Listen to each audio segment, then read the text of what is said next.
You passed your luck check. It's The No Class Podcast.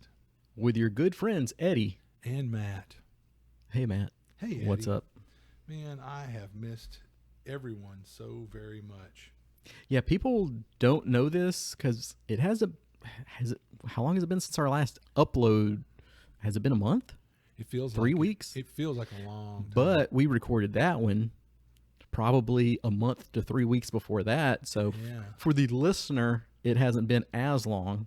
for us, For us, it's been a bit. it's been a bit. But Eddie's probably been glad to have the time away from me. So Always. I do. That's always something I can appreciate. You've got a leak over there. You're the areas and out. That's just the COVIDs. Anyway, You got any general rambling crap you want to talk about before we get into our format here? well, it's not crap, but you know what we usually laid out with. Yeah. Talk about the long con. That's right. So I've got one for you. Uh-oh. If you like going to the long con and you don't have the COVIDs, come with us and escape. Boom, boom, boom. In the time of the COVIDs, In right? the time of the COVIDs. Mark II. Anyway, in the time of the Delta. So we're having it. It's still happening. Yeah. Till someone shuts us down, as we like to say. Yeah. Shuts us down or shuts us up. Good luck. Yeah, duh. Bring it. So did you have anything new and exciting you wanted to say about the long con? Long con number 5 Number 5. Number 5 is with, alive. with a beautiful designed logo. Yeah, man, Mark is just a brilliant, incredibly talented artist. And he never, just when I figure I'm like, man, I'm used to it, he just blows my mind. I mean, it's gorgeous. I'm looking at the logo right now, folks, and I want to touch my PP. It is amazing. Well, you know, the real secret of good art is the design behind it. Whoever had the idea for the art. So, I mean, I'm getting a little queasy over here. I paint it with my mind in such a way. So what I'm hearing is you're taking credit for what's Mark's amazing. Damn right. Yeah, anyway. But I don't know if you can notice on this one, but you see how it's cracking too? I saw the cracking, and I think that's pretty cool. well, I like how the jaw, the shadow of the dragons, you can see the shadow on the 5, the Roman numeral V. I mean, Mark's just got an incredible eye for detail, and that's what makes things really pop, is detail. But enough about, stroking Mark, which, thank you, Mark. As always, your work's amazing. I'm just really, that's reignited my excitement. I was Really? waning a bit. I'll tell on myself, but has put the fire back in my belly. Well, for our COVID minute here, Yeah. I think we're almost back to the same place we were last year. Oh yeah. at this time. No, this is. We're in Texas, folks. Yeah. I mean, I don't want to bring the room down, and this is. You're going to anyway. Power through it. Again, everything is so divisive anymore. And it's like it hurts my heart and my soul and everything. And I don't want to get into that. Whatever side of this you're on, more power to you. But it's bad. I mean, I'm in the trenches. I see this shit every day. And I mean the worst of it. We're talking about ICU patients. I'm going to say it. I'm seeing, last time around it was gray hair and fat bellies. This wave it's young people. I see dark hair poking out from under that sheet where people are face down and a tube in every orifice. And this guy who's 31, 3 months married, he's probably gone as we're talking now. I mean, it's just sad. It just breaks my heart. It's just, we're coding people all day long. It's bad. Well, then I'll politicize it. I'll go ahead and jump on that for Go you. ahead, go ahead. If you haven't got vaccinated, please do your research and look at it again. Yeah. I'm not saying you have to. You have your freedom of choice. This is America. You're free. The Constitution. But Get your shot. I'm highly recommending it to you. No, I mean, guys, how the concept of vaccines have been around, Jesus, over 100 years or something. I mean, it's not new science. I don't know what's in it. You don't know what's in the freaking cheeseburger you ate yesterday. Give me a break. But anyway, oh well. All right. But we'll still be friends. Yeah, no, I love everybody. I'm not judging anyone. Don't judge me. We can have our difference, still be pals. But this comes from the heart, man. Exactly. This comes from the heart. I care about people. We can't afford to lose one listener. No, you know what? That's right. We've only got 4. So. But no, seriously, we care. Get the shot. Whatever. All right.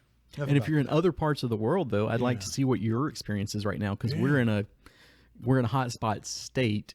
We're not necessarily in a hotspot of a hotspot, which is kind of nice that we're out. One of the good things about being out in the sticks. Yeah. Oh yeah, the big metropolitan areas, it's nuts, man. It's crazy. People that are getting in really, really bad, like motor vehicle accidents, are having to be airlifted to whole other states Yeah. because our ICUs are full of COVID patients. Well, okay. I didn't even think about this for a minute, but our good friends over at Geek World, Mm-hmm. Mark recently lost his dad, Was it? and it was not Okay. COVID, but it's sort of COVID related because he couldn't get a bed. Yeah. They're holding people for days in the ER waiting for an ICU bed to open up or to be able to transfer them somewhere else. And then there are people that they'll find a room on the floor where it's really not the level of acuity and care that they should be getting. And then they're having problems because, like, you should be in ICU or you should be in the intermediate care area. You're on a regular medical floor where they're like, we're not used to taking this acuity of illness. And they're being told to take care of 4 other patients plus this person who really should be getting like a 2-to-1 ratio care. Well, I'll let your mind wander where that goes, and it's not. Well, anyway, it's sad. It's bad news. But now that we've brought the room down, Yeah. Are you ready to jump into the books and comic books, or did you have something else you want to get into before we start the format here? I'm trying to think. Like, historically, our topic is usually RPG related. Historically. Yeah, and so I would figure anything talking about RPG, I would probably save till then, maybe right before the topic. Or you can just put it into games, video games. Yeah, okay. All right. So let me know when we get Depending to games on and what it video is. games. All right. Okay. Books, comic books. I have All not right. had the opportunity to read any books or comic books since last we spoke. Okay. I made a little mini update. I was talking about a Godzilla comic that I read. It was all right. I've talked a little bit about we only find them when they're dead, Mm-hmm. which that is a freaking brilliant concept. With execution. And it's good for maybe 2 or 3 issues. And then after that, I've completely lost interest. It's the same guy that does Immortal Hulk. Yeah. And so a lot of his stuff, it's either like, I love it or it just doesn't click. This is one for me that's not clicking, but I'd almost still recommend you go and, like read 1 or 2 just because it's such a freaking interesting concept. Yeah. Your mileage may vary. Maybe so. And do you have anything for TV? TV. Yes, I do believe I do. Let's see.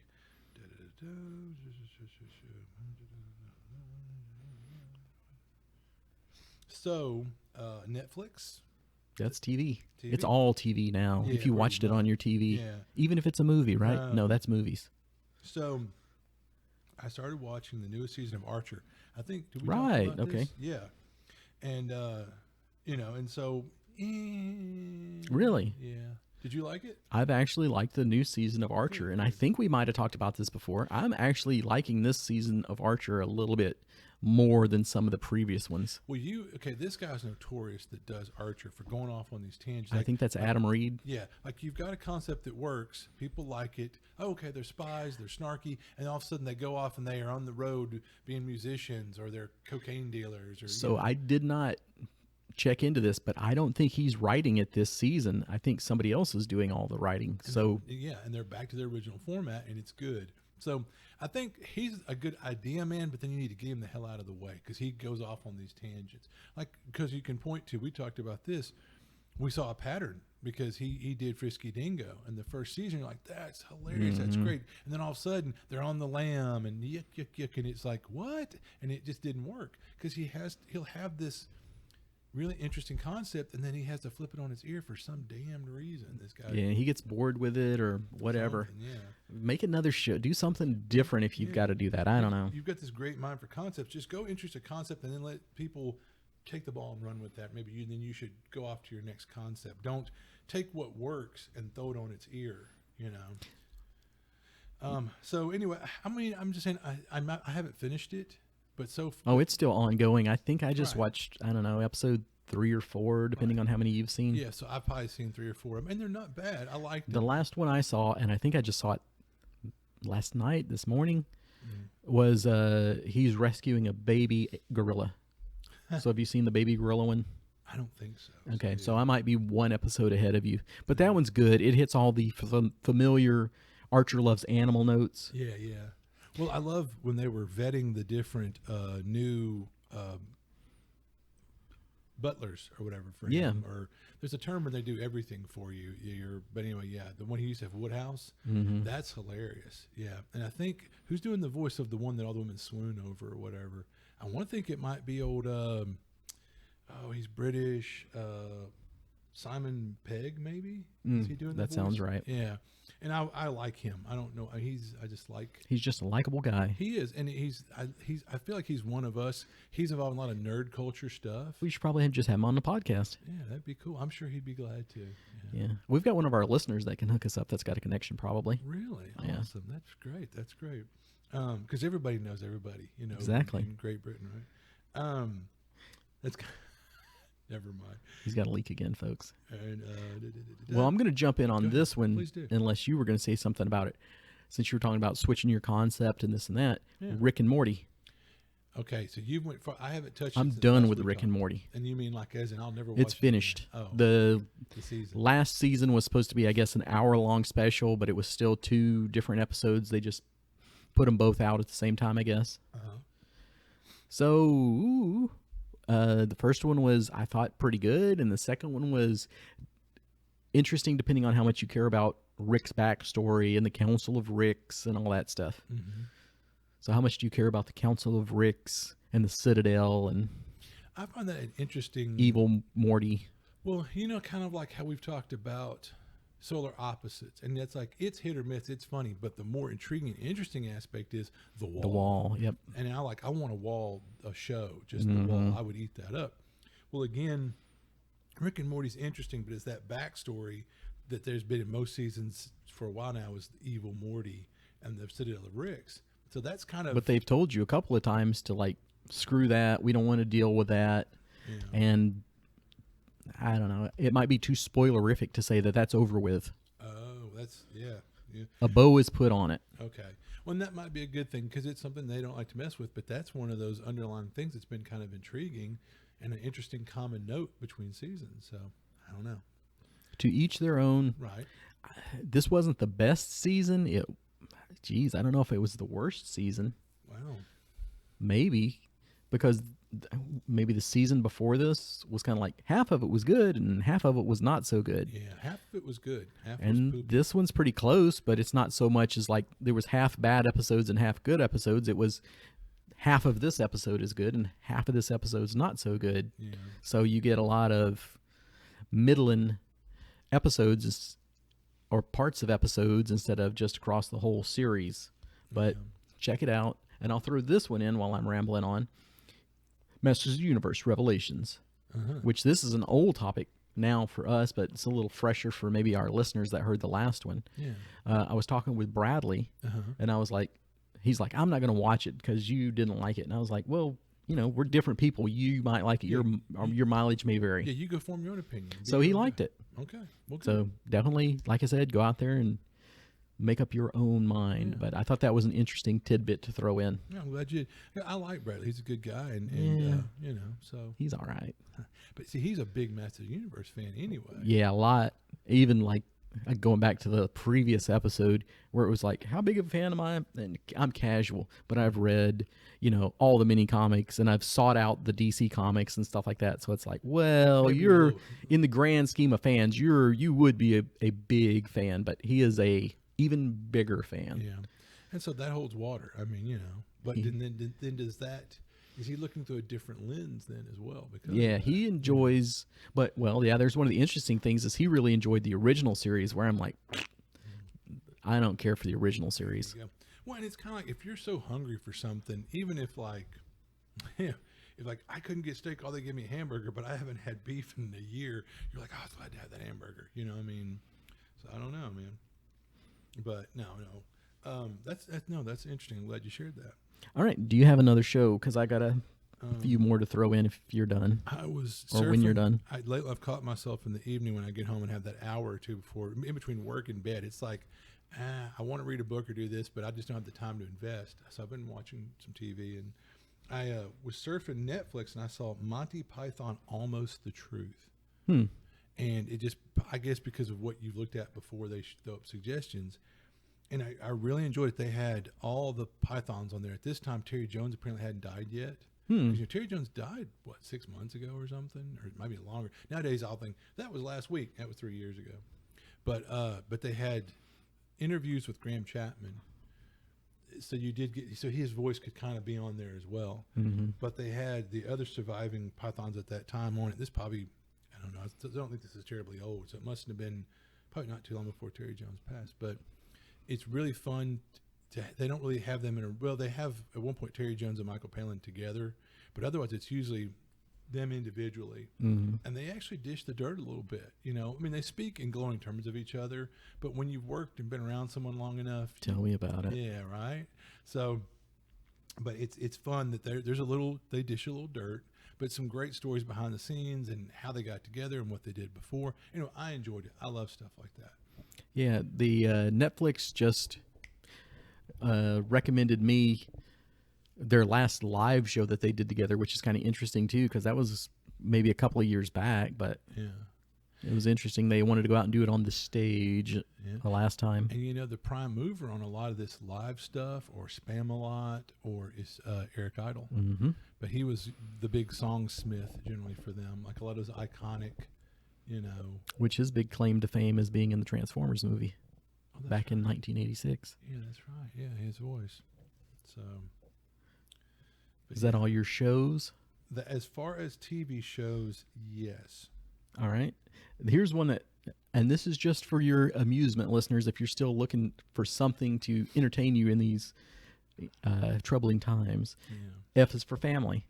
I've been going through and doing a rewatch of that, and I think in a couple of months we might get season 5. Yes, I hope so. Man. So if you haven't checked out F is for Family, it's an animated comedy, which there's a crap ton of animated comedies now, but that one I can highly recommend to you, and I think Matt will too. Eddie knows I love it. Bill, I was never really knew that much about Bill Burr, but through that cartoon. But even if you don't like Bill Burr, you'll love the cartoon. But I've kind of learned to appreciate some of his stand-up after having watched that. But I love F is for Family. It is really great. Yep. Okay.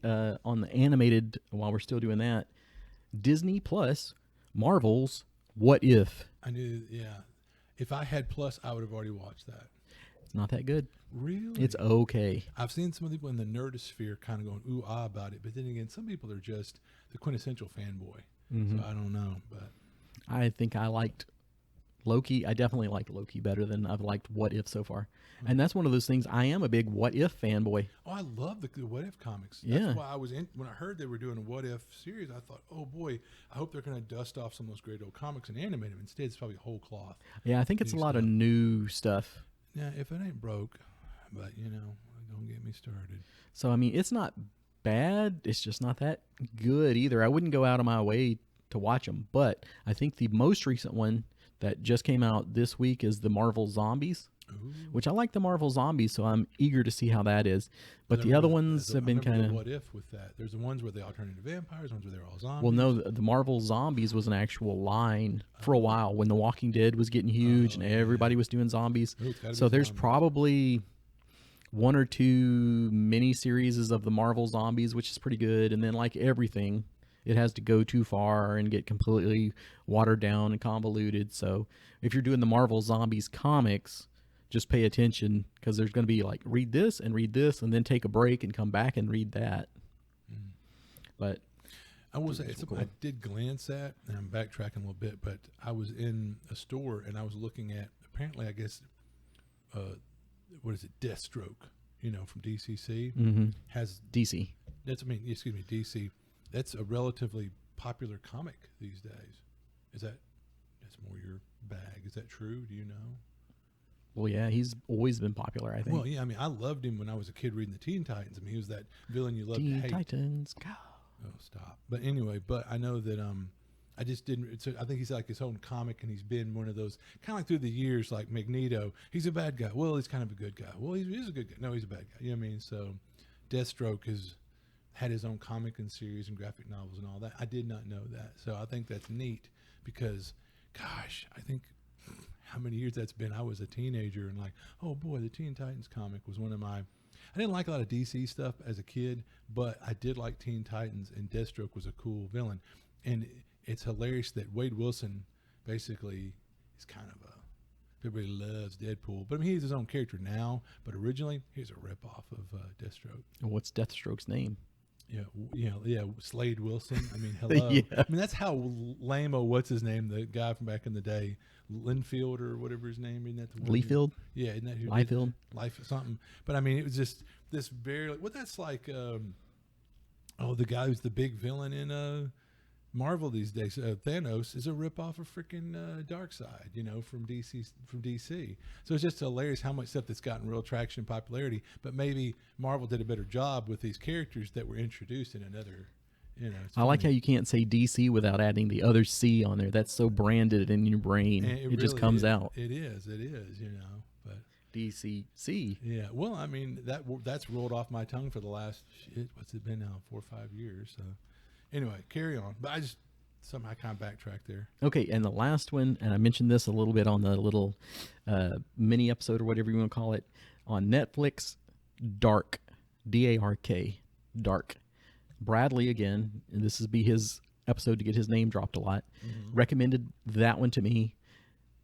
Have you heard about it at all? Have you looked into it at all? I think you mentioned it to me in passing, and I promptly forgot. But so I'll say probably if we did talk about it, I said it's really dense. Yes. You can't sit there and play on your phone and watch it. It needs your That's one that you've got to sit there and pay attention it's in to. a foreign language or something. It's right? in German. Okay, so. And then, like I said, it was recommended to me to watch it in German, so I did. And I've heard the English dub is awful. Mm-hmm. So you're going to have to read subtitles and keep up with a very convoluted, all over the place time travel scenario. So what I'm hearing is no potato water when I'm watching this. Not if you want to keep up with it. You may not understand it anyway.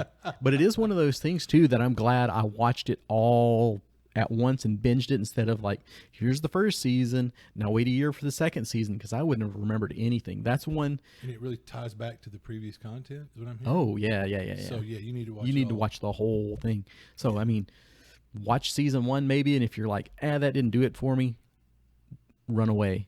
But if you did, then you're pretty much going to need to strap yourself down for the full ride, so that it's all somewhat clear in your mind. All right. That brings us to video games. All right, that's going to be all you, dog. Oh, all right. Well, on the little mini episode again, I talked about Ghost of Tsushima. Have you heard of that one? Gesundheit. No, sir, I've not. Oh, okay. Playing on his phone. Anyway, that is a samurai in the warring period, the feudal days of Japan, and the Mongols are coming to take over your island to begin their invasion of Japan. Mm-hmm. That is a freaking awesome game. Because I said on the little mini thing that I did by myself, I was like, I think I'll start on that, and maybe I'll tell you something about it Thursday. So it's fantastic. Cool. Run, don't walk to go get that. And I think it may just be a PlayStation exclusive. I won't promise that, but they need some exclusive. So one more time for me and the our listeners. What's the name? Ghosts of Tsushima. Ghosts of Tsushima. Okay. And is that a discount price or anything? Oh no, that's brand new, baby. Brand spanking new. Hey, full price. It's fairly new. I mean, it's been out a little bit, and that one went under my radar. I just heard so much hype about it after the fact. And I was like, all right, I'll check it out. If you liked The Witcher, that would probably be up your alley. It's a beautiful game. It's got great graphics. I really like the standoff mode. So if you honorably go up and challenge some enemies, you can go into a standoff. And if you time everything right, then you can just take 3 people down right off the bat. The beginning of the battle is just like whoosh, whoosh, whoosh, 3 strokes and 3 deaths. Wow. That makes you feel like that cool samurai warrior. Yeah. So really cool game. Highly recommend it. I'm not that far in it yet, but I'm loving it. If it wasn't for this, that's what I'd be doing right now. Wow. The other game that I mentioned was Bloodstained, Ritual of the Night. That's when I saw that you were playing the other day. I'm like, oh. So I knew we'd be hearing about that today. So that's very much Castlevania Symphony of the Night. If you like that, this is probably a good game for you to check out. And again, Robert Vegeta recommended that one to me while I was on my Castlevania kick. So I've just now gotten around to it, but it's got a very similar look. It's got a very similar soundtrack. It's got a really similar map look to it. It's not the same thing, but the style that they did the map in is very much so. I haven't got very far in that, thanks to Ghost of Tsushima. But if not, that's what I would be in. And I really want to play that and Symphony of the Night close together, like, I don't know, maybe do a 30-minute run in each of them just to compare the similarities. But you can definitely tell it's a love letter to the old classic Castlevania PlayStation game. Cool. Oh, and I talked about Pathfinder Kingmaker. Yeah, you were playing that at one point one night when we were talking on the PS, and that you had just dipped your toe in the water, so you couldn't give me a good picture. Yeah, so it's too much for me just because it's got so much of that crunch, and it's like, should I do this or this or this? It's so many options. But if you love Pathfinder and all the different feats, this game is for you. It would be a fantastic game.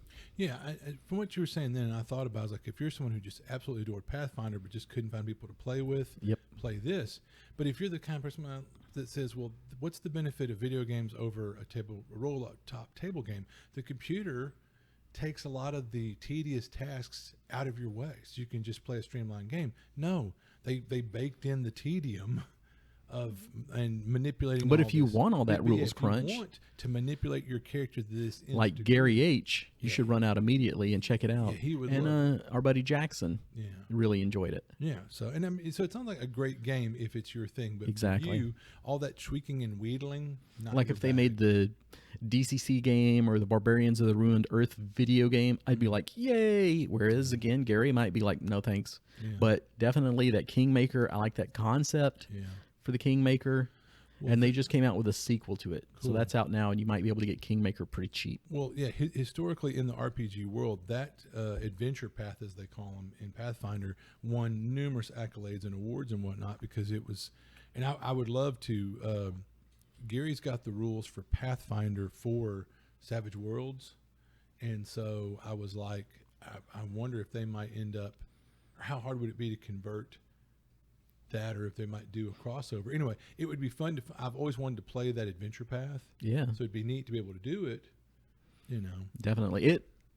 That video game opened me up for the actual RPG where I'd be like, I'm interested in this concept, and I'd rather do it as a tabletop than a video game just because I don't want to deal with all the crunch. Not that it would be any less crunchy to do it through Pathfinder even. Well, like we're guys who we're old school in that we like sandboxes. At one point, it's just funny, we never communicated with each other about this. And then one day, me and Eddie were like, hey, I'm thinking about starting up a campaign. He's like, so am I. And we start discussing it. We look at each other like, what? We both had decided independently to do sandboxes around the same time. It's just crazy. But the Kingmaker is this great sandbox throwback.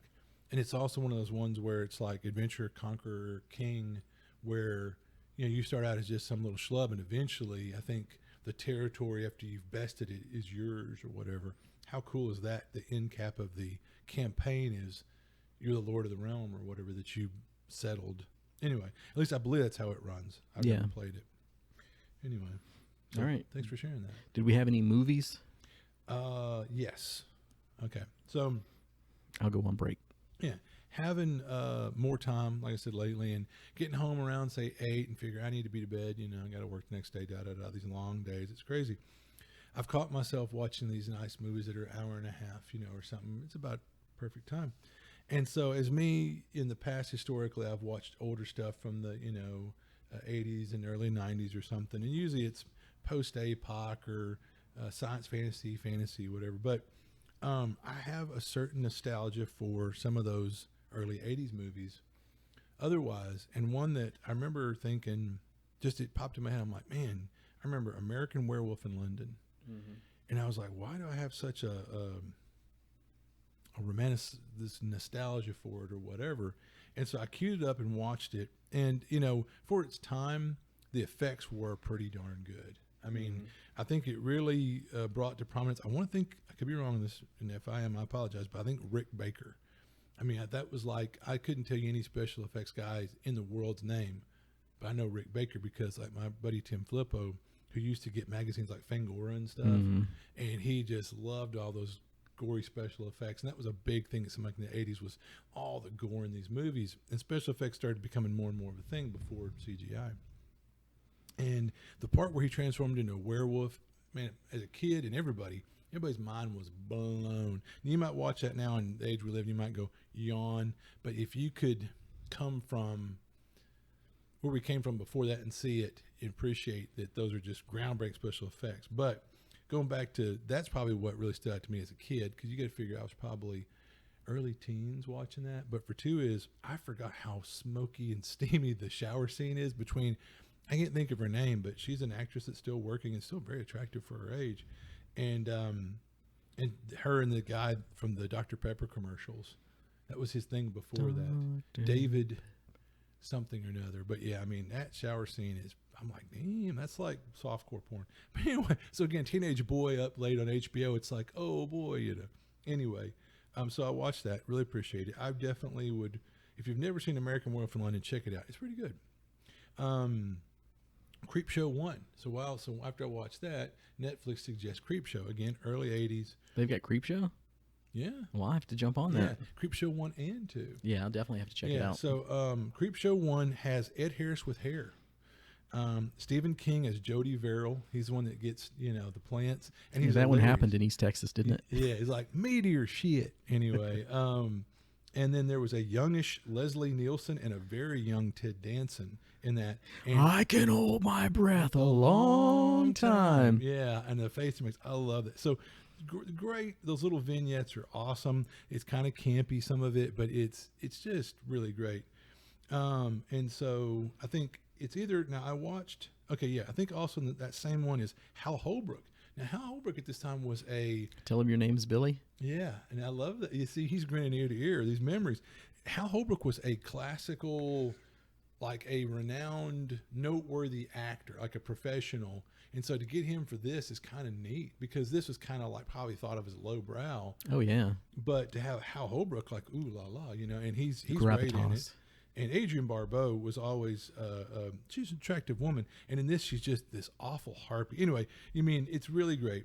It turns out, Holbrook added a touch of class. Creepshow had George Romero for the screenplay. Did you know that? Yeah. Yeah, I didn't. So George Romero, who's, if you don't know, he's famous for the Dawn of the Dead, Day of the Dead, Son of the Day of the Dead, all those movies. He's the zombie original innovative guy or whatever. So anyway, after having watched that, I segued into Creepshow 2. Maybe not quite as good, but still, it's got like George Kennedy in it. So again, at that time, Kennedy's career was waning, but this is an Oscar-winning actor. He's Chief Woodenhead. Remember the? Oh, with the Native American chief? Yeah. Okay. Yeah. And then The Raft. Now, what's interesting about The Raft, I love that one. That story, out of all this stuff, none of this stuff scared me. The Raft scared the poop out of me. I beat you. I beat you. Yeah, that line. Then, yeah, watch that. So here's what's funny about that was, not a few years after having watched this, is probably like a 12, 13-year-old, I'm 15, 16, we can drive. There was a place out in the woods that if, say, anybody ever skipped school, it was called the Blue Hole. I don't know why it's called Blue Hole, because the water was muddy and dirty as crap. But we're swimming out there one time, and there might have been some illicit substances, and, we're having fun. And all of a sudden I look, and over one part of the pond, there's this semicircular floating crap on top of the water. And you'd seen this prior, right? And I'd seen this prior to Yeah. that. And the whole time I'm swimming, I'm keeping one eye on that amorphous, weird-looking crap floating on top of that water. And I mean, I know looking back it's silly, but after that, It stuck with you. That really put the fear in me. Anyway. So I always get those two confused. Which one has "Where's my Father's Day cake"? That I think. Do you remember? Yeah, Is that in one? Because that's me and Gary always talking about. Thanks for the ride. Oh no, we talk about where's my cake, you Yep. be, whatever. Well, Ed Harris is in that one, Okay. and so that one's in Creepshow 1. Like I said, Ed Harris with hair. He's the boyfriend of one of the heiresses of that guy, and that's me and Gary. We'll quote movies, and we're always like, "Where's my cake, you be?" And then Me and Mike. and then also me and Gary go, thanks for the ride, lady. Thanks for the ride. Is that in the second one? That's in the second I thought one. so. Yeah. And that one's, because she's out with a gigolo and some hoity-toity privileged, 1%er white woman or something. And she runs over this poor guy, and it gets, is it her imagination or the ghost? But whatever. That one's a good one. So anyway, but those are fun movies. Yeah, for you youngsters, go and check those out. Yeah. Definitely Creepshow 1. Definitely one. And Is maybe the your mileage cream. will vary on two. We can both, I think, recommend one without any reservation. Yeah, 2's okay, but Two's if you're okay. only going to watch one, Watch one. But those are great. They're campy. They're even a little scary, But they're classics. I mean, from that time period. And again, the special effects are fairly innovative for that time before CGI was a thing. And then Alfend movies I watched. So I was back in this kick of watching older shows. And I don't even think about this one, but Life Force from 1994. Yeah. So there was Canon making movies, and Canon made some classics for us in our Nerdosphere. and Nerdosphere, Battlewick, whatever. In that, like, I want to think, what's one? Get Your Ass to Mars. Can't think of the name. You know what I'm talking about. Arnold Schwarzenegger. Total Recall. Total Recall. Thank you. I think Canon did that, and Canon did RoboCop. So Canon did all these sci-fi and movies, and your mileage may vary. Some of them could be a little trashy or whatever. But anyway, Life Force kind of stood out a little. And again, there were some effects in that are mind-blowing. There's some effects that are so bad. I watched it again. It made me cringe. Was there anybody that was any kind of a star? Sir Patrick Stewart is in that movie. Yeah. And so I remember even as a kid going, wow, they got Patrick Stewart in this, And at one point he's been possessed by this alien spirit, and he's having to talk like a girl, and you're like going, the guy's a brilliant actor. He did a great job with it. But again, I shouldn't tell it myself, but I remember having a certain romance for this in my mind. I go back to watch it. Yeah, there's a very attractive young woman who walks around butt naked through 2/3 of the That show. sounds like your kind of movie. And as a teenage boy, it's very attractive, very comely lady. But beyond that, it's a decent science fiction movie. But I will say this, and it had some decent actors even beyond Sir Patrick. But the thing is, whoever was writing it, I almost wonder if they changed writers 4 or 5 times, because the story just, it's about vampires. When it's space vampires. Well, wait, then it's really about this. And then all of a sudden, to destroy the vampires, you have to do this when you really thought you had to do that. But it's but said and done for its time period, what they did. I mean, I would check it out. Your mileage may vary, whatever, but you'll watch it and hate it. Well, I heard watch Creepshow. That's what I heard. Yeah, right. But I thought it'd be funny was I love how you asked, was there anybody noteworthy in that? Sir Patrick Stewart is actually in Life Force. But it's one of those Canon, and you have to think about that time period, those Canon films. I mean, anyway, so that's my movies. Okay. The last thing that I'm going to just mention to you is talking about Pathfinder and some other games. I had heard this term, early game hell. Have you ever heard of that one before? Talking about how some games are just freaking hard as balls at the very beginning. Yeah. Where it's if you get a few levels in, or term, but I totally get what you're exactly. talking about. We had talked about maybe having one episode where we talk about gaming lingo or whatever, or some of the nomenclature that's come out of gaming, like player forward rules or carry on. But just that was a term that was new to me, and when I was doing the little research on Pathfinder, and people were like, it's kind of got early game hell. And there's other ones like that, and even you could apply that to role-playing games like back in the olden days of D&D. It's man, before you get a couple of levels under your belt, you can just get the shit beat out of you. So it's not so much the rules, but the game design. Being tough on like you you got to get a certain amount of levels in, or you got to get so much experience, or there's such a learning curve. Yeah. Because I mean, I don't feel old. I mean, if you've never played an RPG before, and most people cut their teeth first on D&D, there is that learning curve. Even though I won't say compared to some games I've seen, it's not that oh my god, I got to learn old school D&D. Meh, I'll have you the basics in 5 minutes. But think about as far as the playing concept. Sure. You're going straight into the Temple of Elemental Evil. Yeah.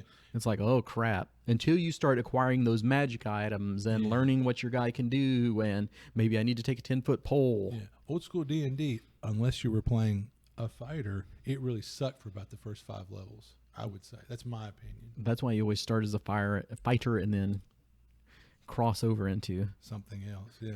Or if it starts at a higher level, then you're like, I'll be the wizard. Yeah, no one ever wanted to play the monk, the wizard, maybe necessarily even some other things. But if you would, we're going to start at level 10, all of a sudden everybody wants to play a monk or a wizard or something. Old school D&D. So, but underloved and underappreciated is your personal favorite, the fighter. Well, there we go. The fighting man. There we go. So, it's a topic, folks. What a brilliant segue.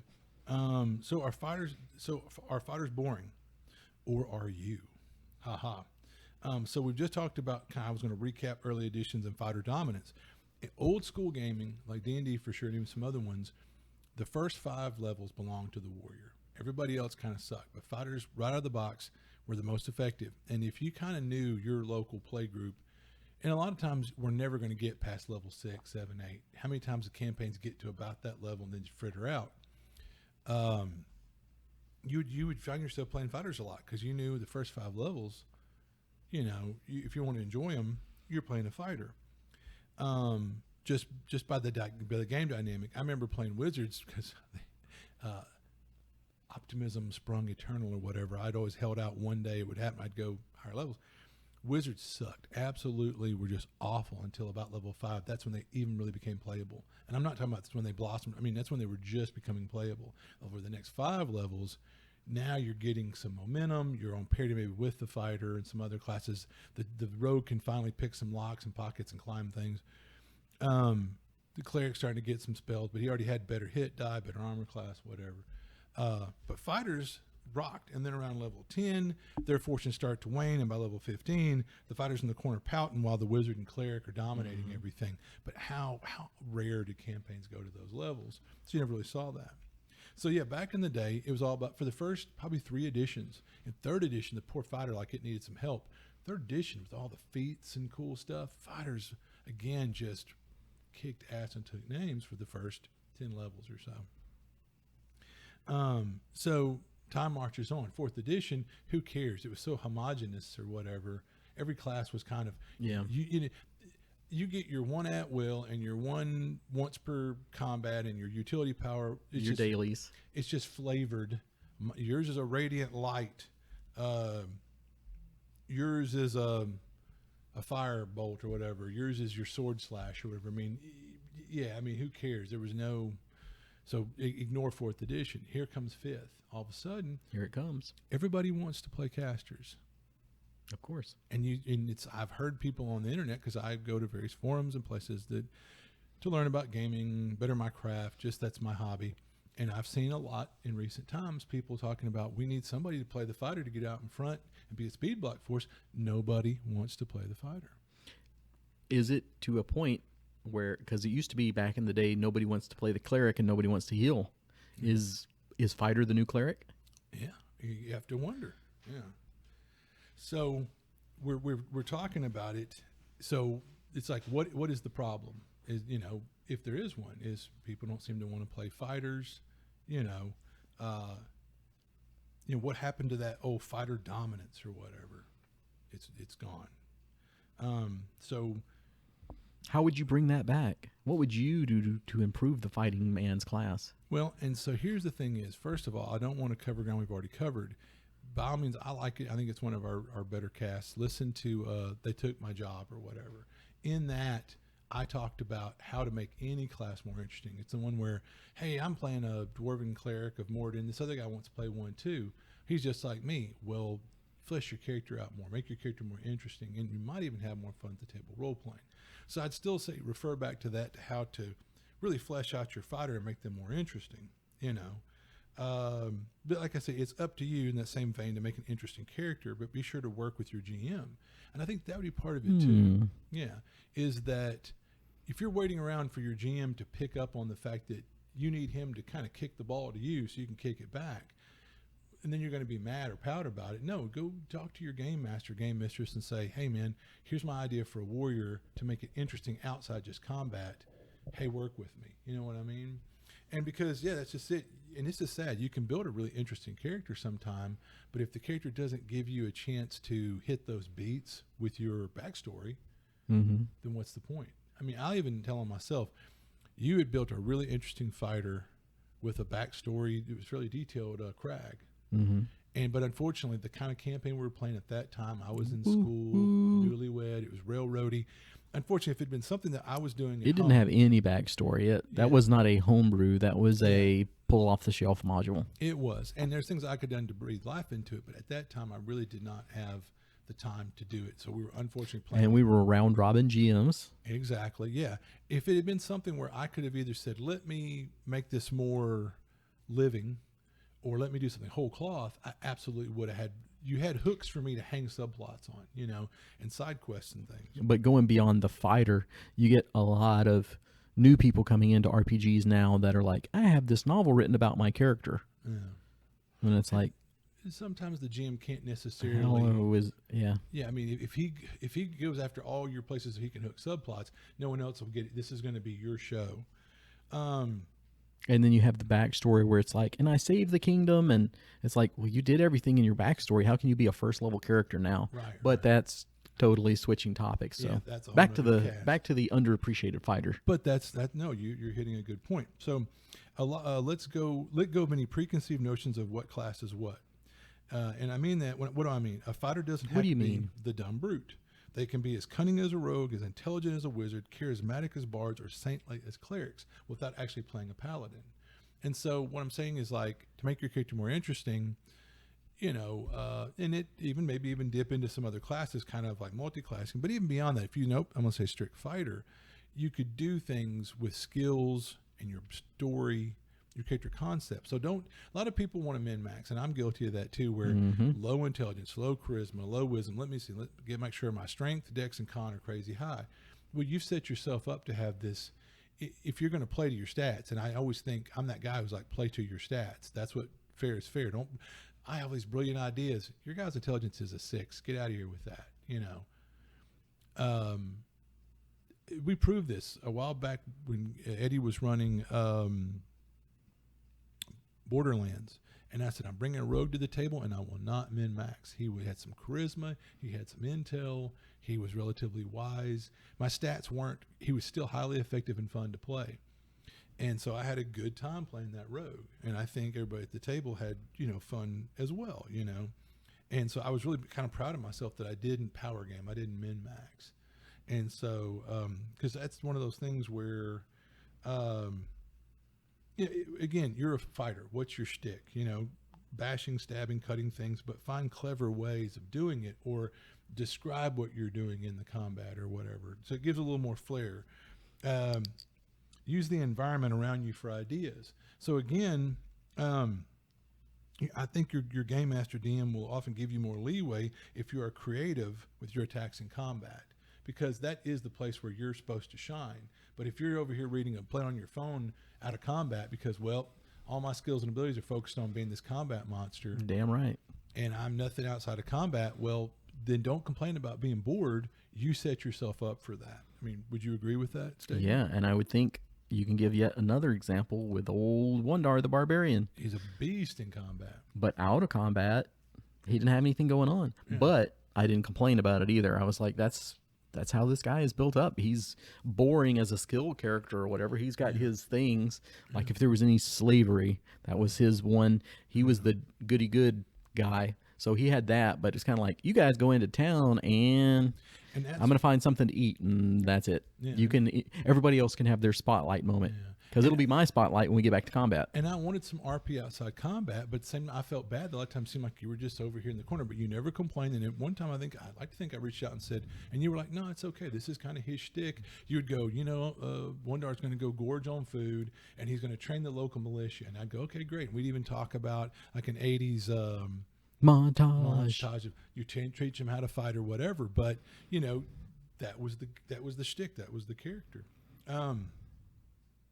And I will say, in combat, it seemed like because that was your shtick, I gave you'd go, I'm going to do a triple flip and knock the guy off of his mount and do this. And I'd go, okay. I mean, because that's the character's built to shine in that regard. And I think that helped kind of make up for the other maybe.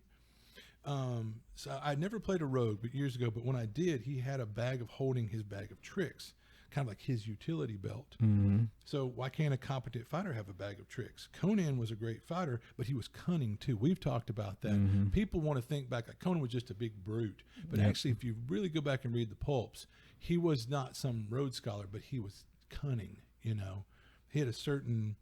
He knew tactics and whatnot. He had been a fighting man. He had a lot of common sense, and he had battle skills and smart like a panther, cunning as a panther, that sort of thing. Yeah. If you're only good in combat, you're going to be bored outside combat. We just said Yep. that. Don't be one-faceted. Min-max, you're bored. Yep. Again, if you have a novice GM, you may need to talk with them about giving you opportunities to shine outside combat if that's what you're wanting to do. Even on a min-max character, you can have a rich roleplay experience, but be honest with the game. So play to the stats. And a good example was years ago, I played a barbarian, half-orc, Unglor. One of my most favorite characters, had a blast. I normally played wizards, and I'd never played the big, dumb brute guy, but I embraced the role and played the big, dumb brute, and I had so much fun with it. Mm-hmm. And he was childlike but brutish, and we had this great repartee. A buddy of mine, you've heard about Gary H., he played an elven war mage. And so the relationship between their characters, imagine a great big, 6'5" brute half orc with a blade that was bigger than most people or something, and he's just dumb as a stump, but just a killing machine. And then here's this little weedy 110-pound soaking wet, elf guy that's his, but he would defer to him a lot. And Gary played it really great where he was never disrespectful to Unglor, but he would sort of guide him and nudge him. And anyway, the role play was great. And once again, if you've got a buddy that you can play with like that, that's just going to take it to another level. So playing off each other. Synergy. Yeah, absolutely. So it was great. Our characters were effective, but there was great role playing as well. I would say as another example, and do you have anything to add to that or riff off that? No. Okay. DCC is brilliant with its deed die, but not if you're not thinking. Being creative, if you're not being creative, it's a sad waste.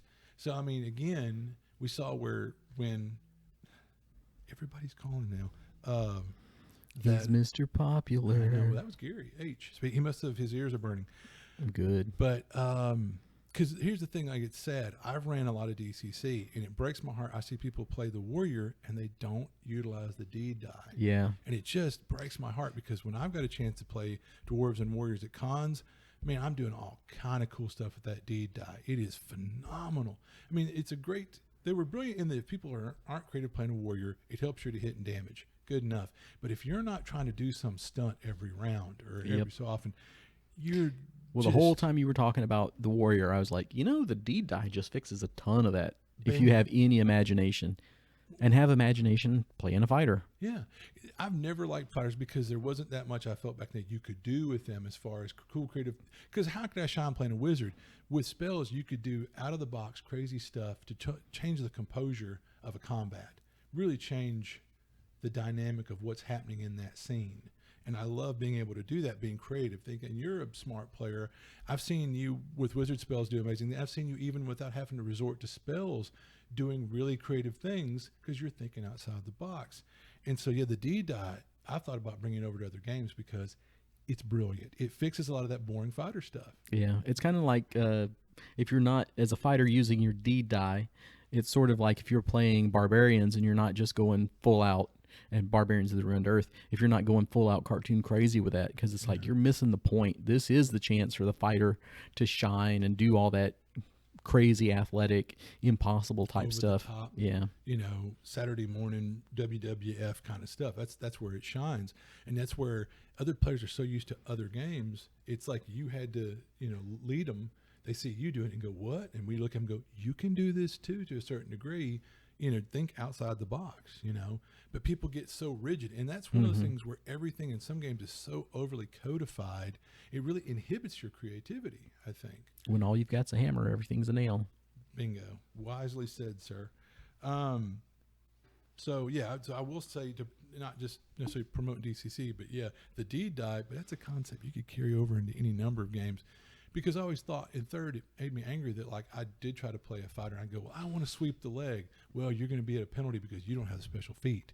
I want to shield bash him. You don't have the special feet. I'm like, I'm a fighting guy. This should be part of the DNA of this class. Why do I have to have all these feats to do it? Well, think about another game that we've been checking out now, Savage Worlds, and how much you could do to build your fighter type character and all the like command stuff that you could take. Oh, yeah. So it's like I can hit stuff really good and I can do sports stuff really good to help my friends out. Oh, yeah. Like what was the one where you could give them the order so they could throw off their shake it off? Yeah, there was one I can't For their remember the shaking name of it, condition. but I played the Sarge, who was going to be kind of the so-called, the leader. Of The group. leader. And so I like, well, how do I denote that I'm a leader? Well, I love that idea. If someone was shaking, I could say, "Shake it off, soldier." Rub some dirt on it. Pull it together, man. And then boom, you get to throw off shaking or whatever that condition. I love that. That's great. And Savage World is a neat game as well in that regard. But you see, once again, I could have taken some feat that made me an even badder, badass Sergeant so-and-so. Meh. My guy was already pretty effective in combat. How cool to do something that denotes that he's a leader, Yeah. So good point, man. So I don't believe necessarily in a boring class. I just don't. That's where you come into play. That's where you role play. You give the character some cool background, some behaviors, some traits, a certain way to speak or act, steal from movies, books, games. We've talked about this. If you think your character is boring, that's between you and the GM to fix that. If you think your character is boring. I think the fighters are boring. I think the fighters are boring thing comes down to unimaginative players who lack creativity. And it's where they've gotten so used to, well, all my bells and whistles are codified with these other classes. Well, this is where you need to sit down and think outside the box. Don't think you're constrained by the rules. Try to go to the gym and go, listen, obviously kind of rein me in if I'm getting a little too wild with it, but do things, think outside the box, leg sweeps, kicking sand in their eye. If it's a game that doesn't normally, well, there's no special feat for that or whatever. Oh, well, I'm a fighter. Why wouldn't I be able to do this? And hopefully the gym can educate in the moment. Well, okay, you'll have disadvantage or -2 or something, and then roll with it, or come up with a save for the monster to make when you kick the sand in their eye or whatever, Mm-hmm. So, yeah. And then again, like I said, don't build a one-faceted character and then we'll complain that they're a one-faceted character. What else would you say about fighters? Going back to some of the stuff you said on building, you can change it up, do some unusual stuff. Make your female fighter so she's Xena the Warrior Princess. Be a gnomish fighter or something crazy like that it's unusual. It's like, why is this guy a fighter instead of the more traditional illusionist or something? Mm-hmm. What makes him so good? Maybe it's that he's very dexterous or something, or he always knows the weak point to hit. Mm-hmm. So try some out-of-the-box stuff to shake it up for you, too. Yeah, that's what I was talking about. Not every fighter's got to be a big brute. I remember in DCC, because that went off rolls, I always laughed that our wizard that Eddie played was stronger than the fighter, and the fighter had a higher intelligence score than Eddie's wizard. So that was just kind of neat that if ever our fighter player had, I've got this brilliant idea, I'd go, okay, let's hear it, And on the other hand, there are times where I cast Fist. he cast Fist and beat the crap out of stuff with his brawny wizard, and it was hilarious. We broke some concepts, and Mm-hmm. so I love that, it wasn't the usual cookie cutter kind of stuff. Yeah. So, try something different there. Yeah, because I like in the comic Order the Stick, Mm-hmm. the fighter, the party's leader, his dad was a wizard and wanted him to grow up to be a wizard. And you see through the comic, he's smart, but yet he's the party's fighter, But if he was statted out, I bet But he's the tactician, too. So, yeah, he would have to have some of that intel to Yeah. go along with it. Yeah. And I remember one time knowing a guy who played a halfling barbarian, and I loved it. It was fun to see a halfling barbarian, and so anyway. And people go, well, that's not min-max. If he had played a half-orc or a human, blah, blah, blah, whatever. He was effective. He was fun. And it was kind of shook up the paradigm or whatever, So anyway. All right. Have you fixed the fighter?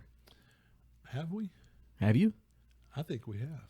All right, then. But, who it really should tell us would be the dear listener. Good luck with that. Yeah. Good luck indeed. Listener, if you're still out there, Yeah. if you're still listening, listener, Yeah, exactly. Send us your disapproving looks through the mail. Please do. Wag your finger at us. All right. All right. Well, how we have begun closing this is with the Tales of Osric, Oh yeah. with the first edition I've update. been waiting with bated breath to hear about the most recent goings on. So I can't remember if we closed out Castle Amber, if we have talked about it, but me and the listeners have. So they did finish Castle Amber. They got their fabulous loot. And I said, well, what'd you guys think about this one? And I thought it was really kind of a grind death house. And they'd be like, yeah, that wasn't so good. Let's try and stay away from stuff like that. But I think the loot at the end was so wonderful that it took all that bad taste out of their mouth. They're like, that one was a lot of fun. Uh-huh. So, Bad but loot. now Dun, dun, dun. we're in the Desert of Desolation doing the first part of it, Pharaoh. That's a classic. And we've got our TPK. That's it. Another one? I don't think we had a TPK before, did we? I Well, think we've had one Well, person walk yeah, away. We've had one person walk away. It seemed like more than once, maybe. But this was the but you full-blown, finally got- everyone's dead, Wow. start over. Wow. So at the end of Castle Amber, I tell you this story to tell you that story. Yeah. At the end of Castle Amber, I think just about the worst armor class in the party was a -1. Wow. The worst. That's a And phenomenal armor yeah, class. for those of you that are new school, a -10 is as good as it get back in the olden days. Yeah. So, and a 10 would be just as bad as you could get. Like basically, a -1 is comparable to something on the lines of like a 19 in the current rules. Like a -1 is close to having, that's like an 18-19 armor class in the current edition, which is a great armor class, a phenomenal armor And then you class. may not have even heard of such tales before. We had somebody with a -6. Whoa, that's astounding. Yeah. And yet And yet, when the time came for them to die, oh, they died died aplenty. with so much loot that will be But unrecoverable. was it failed saving throws instead? Pretty much, yeah. Yes, Because it's like, I don't care. I don't It's care like, what I your can armor let you class guys is. have all this wonderful Yeah, stuff yeah. because when it comes time for you to die, you'll still die. yeah. I can kill you at any time at my leisure. I mean, old school, it's like, it's like, okay, yeah, your armor class is phenomenal and you got decent hit points, but definitely old school, it's like, you've been poisoned, make the save. Oh, you failed, you die. But I think there was an angry GM that we have talked about before where it's like the TPK and the like class of death. Like a level 1 TPK is this, and the level 2, like the level 1 is the rocks fall and everybody dies or something like that. Yeah. That doesn't take any skill Yeah. for the GM or what have Yeah, you. And then you got the like the level 2 where just something happened, and then the level 3 is where the players kill themselves. So this was kind of a level 3. Ah. His name, he's actually the angry GM or whatever. Yeah. So that was pretty funny because a lot of times with a TPK as the GM, you still kind of feel bad Yeah. because you're rooting for the party. Yeah. And I don't absolutely. think either one of us would be considered killer GMs. No, I'm almost always rooting for the players. Absolutely. So here's what happened. Here's the story. And it's kind of spoilerific if you were going to run out and play Desert of Desolation. Which is a great Pharaoh. series of adventures. Yeah. But there's Classic. one point where you have to get to the next area by going through a brazier, a magical brazier that people are, the Pharaoh is holding it, the statue of him is holding it, and there are all these people praying to him. Keep that in mind. You're basically in their church. Okay, so they've gone past a lot of these people already, these worshipers in different areas, and they're like, "Hey, buddy, how you doing?" They're cool dudes. Yeah. They're living their best life. They're not evil enemies. But murder hobos came in, Murder hobos. which are the adventurers. So part of the party decides, screw it, I'm going to go stand in this brazier. Well, that is the way. Sacrilege. They were fine with that Oh, because okay, they that's were where you cool. make your offerings. Oh, okay. Offerings to the god go there. So they'd put some food in there and they'd put some coin in there and watched it disappear. And I was like, well, okay, these worshipers would think nice things about you now. They were kind of neutral. They're like, as long as you don't mess with anything, Yeah. we're fine. So they put in But tithe. now they've given some stuff, so they're like, all right. Well, eventually, certain party members go in and put themselves in there and poof, disappear. So the first person disappears. And you can't say, all right, you're dead. Or you're in this new part of the dungeon and you see this because you've got to see what everybody else is going to do. Yeah. You don't want to influence their decision. It's classic. Yeah, that's a classic. So another person goes in and it's just like, okay, boof. A literal leap of faith. Yep. Then the third person goes in. Boof, they're gone. So it's like, are they dead? Are they alive? Who knows? Well, the other members of the party are like, screw it, we're not going in. We're never going in. Okay. So it's like, all right, I'm going to have to do this in 2 parts. Well, the part that everybody knows is the people that didn't go in. So I'm like, all right, we'll work with them. What are you going to do? Well, I'm going to go back over here and sit and wait. And then the cleric decides they're going to try and put out that flame. The holy flame. The holy flame of Where these all these worshipers are at. And there was, I think, at least 11 of them. people. And then there's actually more probably elsewhere in this Yes. church. And if you leave this area, you're going to have to run through 50 more or something. Yeah. So just in this area, you know, if something broke out, you're going to have to deal with 20 to 30 people. You're going to have to deal with 10 They're immediately. one room away. And when these guys, hey, they're attacking. If you don't think this isn't a video game, they're going to come running from 2 rooms away and dogpile you. Yeah. So I see where this is going, but carry on. I'm kind of thinking, no, that flame wouldn't go out. But in the older rules, it's like, well, even if it's a permanent effect, you could temporarily. Suppress it. So I'm like, suppress it. okay, you have a percentile chance of this happening. So roll your percentile. They're trying to dispel magic. Yeah. Yeah. Which you could suppress like a permanent spell, even if it didn't negate So it. the clerics over there starts waving their hands and the holy fire goes out. So all hell breaks loose naturally. Yeah. So I was like, what are you going to do now that they're all like drawing their swords and giving you the angry look? Run out of the room. Okay, that runs you into the fighter and the wizard. So I said, okay, fighter and wizard, you see the cleric coming towards you with angry people Chasing him. following. What are you going to do? Fireball. So fireball goes off, and this is old school, so it's into a little narrow hallway. So it's like the fireball is going to peek out this way, and the fireball is going to peek out the other way. Yeah. So some people in here are going to get burned, and the cleric running out, it's going to get burned. Yeah. So that does some damage. And yeah, they've just now firebombed the church. Oh boy. Hooray, murder hobos. And there was this loud. So now more people are coming. Like, what's going on? So they start fighting the remaining people from that one area while I'm like, you're hearing a lot of noise over here. The feet are coming your way.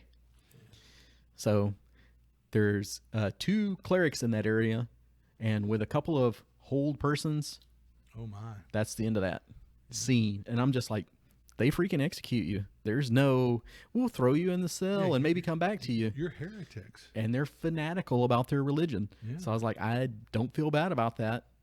You kind of brought that on yourself. But that's only part of the party. So that, of course, split the party. Uh-huh. That's the It's best way to ensure you get your TPK. Always a good idea to split the party. So the rest of the party is now in the new dungeon area. And I'm like, all right, how am I going to introduce these other characters back in? They're new characters. Well, we'll think about that. But for now, what are you guys going to do? So they start exploring. So again, spoilers. They come into a room in this dungeon that's full of mists. Oh yeah, I remember that. Yeah, that was cool. That's a great adventure. Yeah. So they come into this room where they listen first before they go in. They've got that one going. They hear some crying. So they come into the room and they see 5 elves standing over some scattered bones crying. And they're kind of dressed like adventurers, the elves are. So they come in and they talk with the party, and the elves tell them, this was some people that we were searching for. They came here adventuring. We found their bodies, and, you know, we're mourning their passing now. We found our friends. They say, by the way, we also know how to get around in this dungeon with all the mists. So here's the trick. One of our people and one of your people will take this rope and walk into the mist, and then the rest will follow. Okay? You're with me so far? So they're like, that sounds like a great idea. It's been 30 years since I ran this, but it's coming back to me now. Carry on though. So the thief and the mysterious elf, our new elf friends, walk out into the mist. Well, when they get to the next room that they can see things, the mystery elf is gone. the thief is still there, but the mystery elf is gone. They're like, well, that's interesting. And I said, well, yeah, because the way the elves are telling them, the way this works is the other guy, the other elf, will appear behind us. See, let's go into the next room. You come forward, wizard, and you walk with this elf, and you'll see how the other one reappears. So they're like, yeah, let's do that. So, and scene. So their one dwarf fighter had found a ring of contrariness.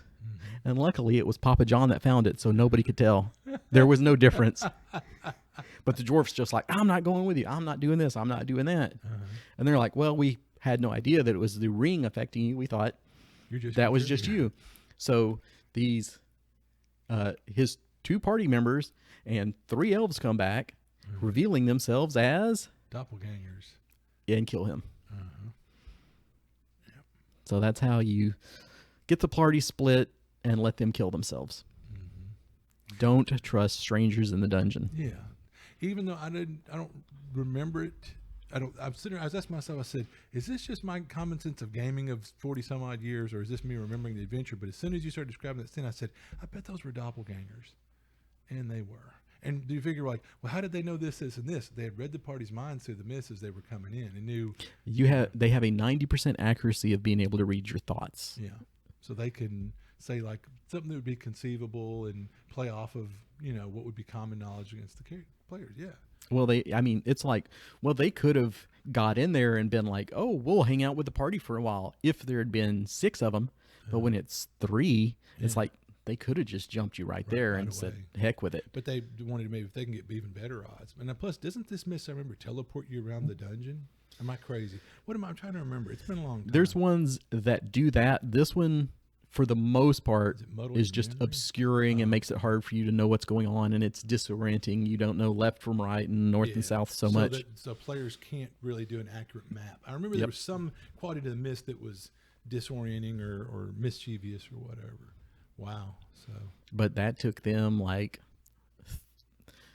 3 rooms to get to that part and get themselves killed. So we had an early day. And so the hilarious thing is now all their loot has been tied their to baddest of loot has been tied to the deities of the Pharaoh's bowl or whatever something, and then or spread amongst the faithful. And the other bunch of doppelgangers are running around with some really cool gear. So yeah, oops. Yeah, that's even worse. It's kind of like when you have that unrecoverable body. Yeah. It's like, okay, I died, but I know where my loot's laying. So here it's not laying anywhere now. The question: have they Beg had for it. a belly full of old school yet, or what? Nope. Wow. They're still into it. I'm proud of them. Good. Yep. Yeah. Like I said, I'm envious. I would love to be playing Osric. So. Because there are some other things I'd like to check out. We've threatened to do some barbarians. Cool. We're going to do barbarians next week, and there's a lot of interest in that Green Ronin Song of Ice and Fire. But no, we're sticking to the Osric path and riding it out. And we're going to do Ravenloft pretty soon since we're getting towards Halloween. And that's your jam. That's your baby. But we're going to do the original classical module versus Strahd. Yeah, yeah. With all the cool parts. So I'll probably get killed again. Oh, absolutely. It's going to be horrible. I can't wait. Die again. That's right. That's right. But that's your old school Osric minute. Cool. Well, thanks for sharing that. That was very amusing. You got anything else before we run out of hit points here? I think, that was the last hit point. Oh, no. Bye-bye. Bye-bye.